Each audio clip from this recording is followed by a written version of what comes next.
மனதை தொட்ட வரிகள் அப்பாவை பற்றிய ஒரு அருமையான பதிவு. நீயெல்லாம் எங்கடா உருப்பட போறன்னு திட்டிட்டு எப்பத்தான் என் புள்ள உருப்படுவானோ ஏங்குறவர்தான் அப்பா.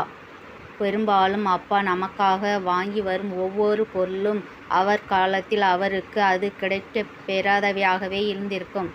மழுங்கி போன அப்பாவின் கண்ணாடியை அணிந்தபோது பூதமாக தெரிந்தது எங்களுக்காக அவர் தொலைத்த வாழ்க்கை.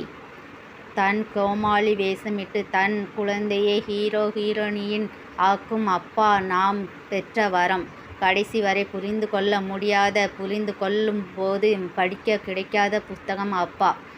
சாப்பிட்டியா என்பது அம்மாவின் பாசமென்றால் சாப்பிட்டானு கேள் என்பது அப்பாவின் பாசம். வலிக்காத மாதிரி அடிச்சிட்டு தூங்க வைக்கிறது அம்மா, வலிக்கிற மாதிரி அடிச்சிட்டு தூங்காம தவிக்கிறது அப்பா.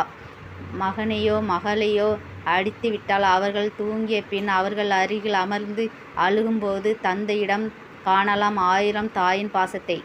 ஒரு சொல்லில் கவிதை என்றால் அது அம்மா, ஒரு சொல்லில் சரித்திரம் என்றால் அது அப்பா. படிப்பை முடித்து நடுரோட்டில் அலையும் போது தகப்பனின் வேர்வையை உணர்கிறான் ஆண். 5 வயதில் ஹீரோவாகி 20 வயதில் வில்லனாகி 50 வயதில் தெய்வமாகிறார் அப்பா. தனக்கென எந்த ஆசையும் இல்லாமல் என் ஆசைகளை தத்தெடுத்து கொண்ட என் தந்தையை விடவா ஒரு பெரிய செல்வத்தை அட்சய திதியை தந்துவிடப் போகிறது. அப்பாவின் நினைவுகள் பின் தான் தெரியும் புரியும்.